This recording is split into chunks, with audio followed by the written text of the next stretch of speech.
Welcome back, Truth Seeker.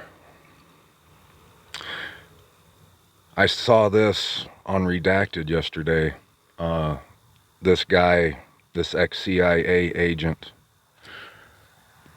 he's been on quite a few channels here lately. I watched this and I heard him talking about what's going on over there in Israel. And he said something that I never heard before.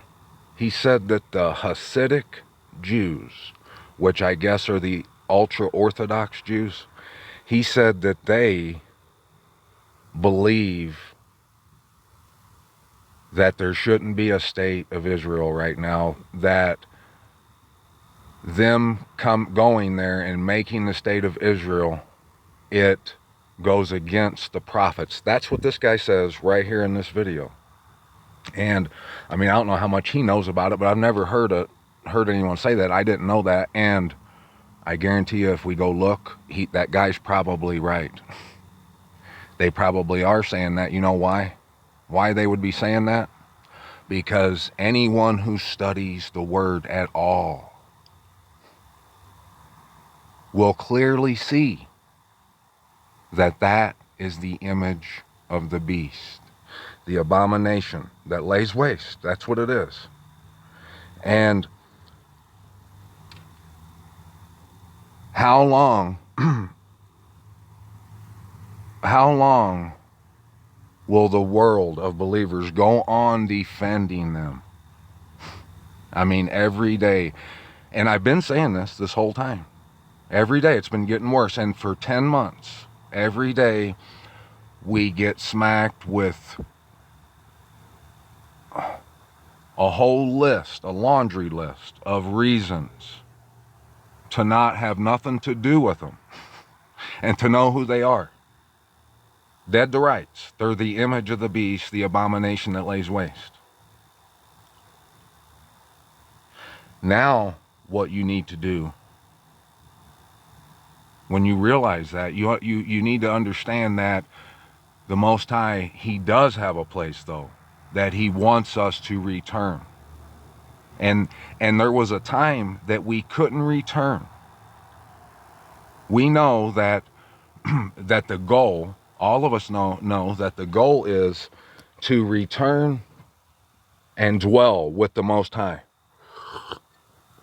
The majority of believers, they think that's off in heaven. I don't know what they think, but those of us who have read the word, we know that we inherit the earth. We know that we live. The goal is to enter into our rest, shalom. And that's living, dwelling in the midst, with Him in our midst. And we take our inheritance. It's real. It's not a fantasy. And when you realize that we've been lied to, and that the world has been lulled into this drunkenness to believing such fantasies, when you realize that, and if you can, I pray that you can snap out of it and understand that the Most High, He did place His name somewhere. I've proven to you where that place is. Now you have a choice to make. You can't say you love someone if you're unwilling to come see them. I mean, how hard. I understand why it's so hard to figure out. Why the world can't understand that the Most High made us to be in a lovingly committed, engaged relationship with Him. But the world chooses death. They choose to dwell away from Him. But I pray that you, whoever hears this, snaps out of it and wakes up and understands that there's a place, and understands that the Most High, all through His word, told us to be in that place at the appointed times, and that the end, when everything that's gonna go down goes down, when it happens, It's going to happen to everyone who didn't show up at the appointed time to that place in truth and in righteousness, just like all the word says. I pray that you can find that reality. That's reality.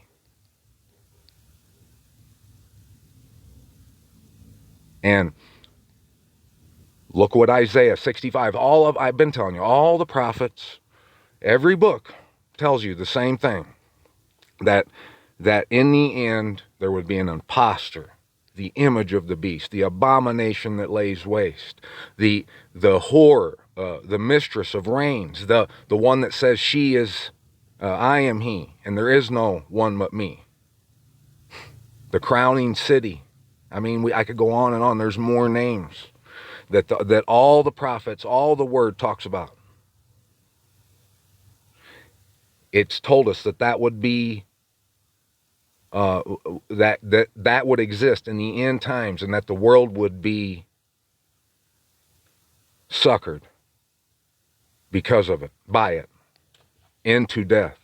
So that's what's happening right now. So you need to act accordingly and get into this word and understand that you must move your feet in order to love someone. If you say you love the Most High, if you're unwilling to move your feet, that means you do not love them. That's just it's facts.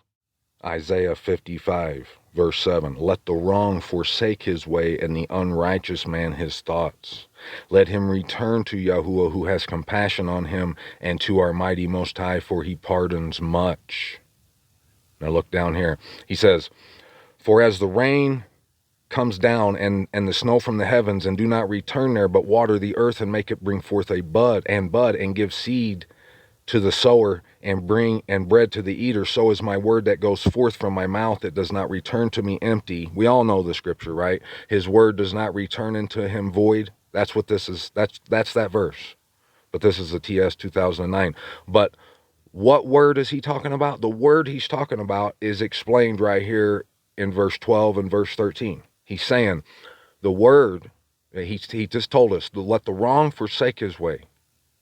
When you see that's the image of the beast, and that you've been supporting, cheerleading a bunch of genocidal psychopaths that have been committing genocide and all these other horrible things, and everything about them is screaming to you that they are the synagogue of Satan. When you realize that, you have to forsake that way and turn and do a 180. And you have to understand that there is a place, though, where the Most High placed his name, and that you must return. You must forsake your way, do a 180, and come out, and come and enter into a covenant, a lovingly committed relationship with the Most High. That word, all the word, just like I've been saying, I ain't been BSing you. All the word is telling you what verse 12 and verse 13 of chapter 55 is saying. For with joy you go out. The purpose of his word is to bring this about. For with joy you go out, and with peace you are brought in. The mountains and the hills break forth into singing before you, and all the trees of the field clap the hands. I can't even put it into words and try to explain it to you, how I can't go a couple hours through a day without feeling so happy that I can't contain it. I can't contain myself. That I've been given this deliverance. It's mine. And you can have it too. All you have to do is love the Most High. That's all. Give him all esteem. No one else. And if you don't believe me that Israel is the image of the beast, the abomination that lays waste, go look. Go check go look at all the proof that I've put forth that will show you, that proves that they are the image of the beast. But the people that are denying this truth, they're unwilling to even look. They've been made drunk and mad. But you have to come out. You have to. And this deliverance is for anyone, whoever wants it. It doesn't matter the color of your skin or the size of your bank account. All that stuff means nothing. What the Most High wants is you. He wants you. He wants your attention, your love and affection.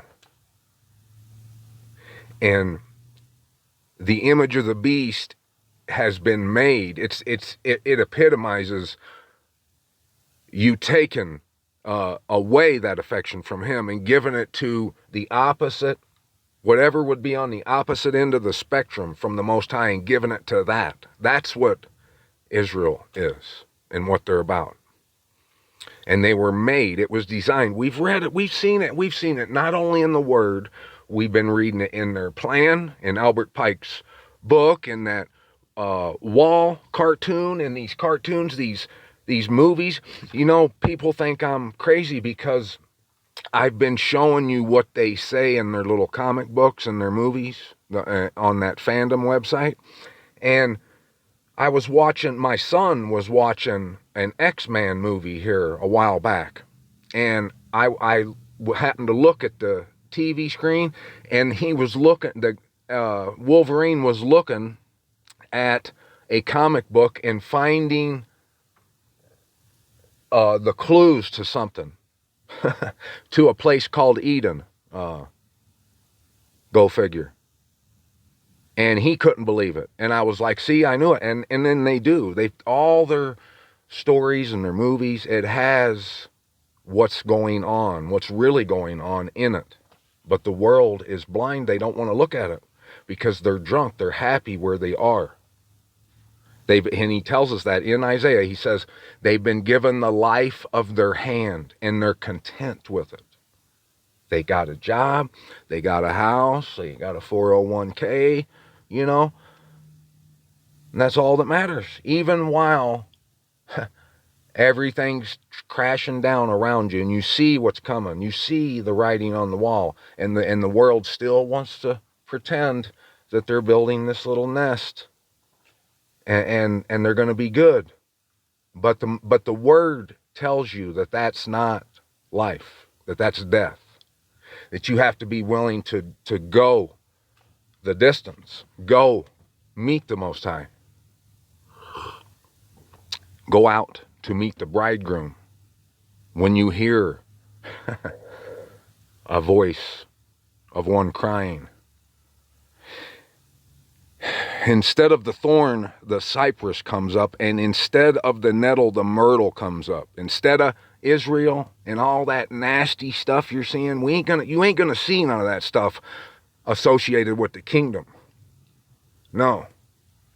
We're only about truth and right ruling, righteousness, trust and being trustworthy, loyalty, love and commitment, not synagogue of Satan crap. No. And it shall be to Yahuwah for a name, for an everlasting sign which is not cut off. Wake up, my people. The fact that we're seeing this, that the skirt of Babylon, of the image of the beast, has been lifted. The fact that it's been lifted and we're seeing her nakedness, her shame, and we've turned and now I came home. You can come home, and if you come home, boom, it's over. It's a wrap. Because you love the Most High, not because it's some magical force field or something, or something in the air or the water. No, it's because that's where he placed his name, and if you love him, you're going to come check it out. You're coming. Because his word, he tells us that's what he longs for. And you are depriving him of that. All he wants is all esteem.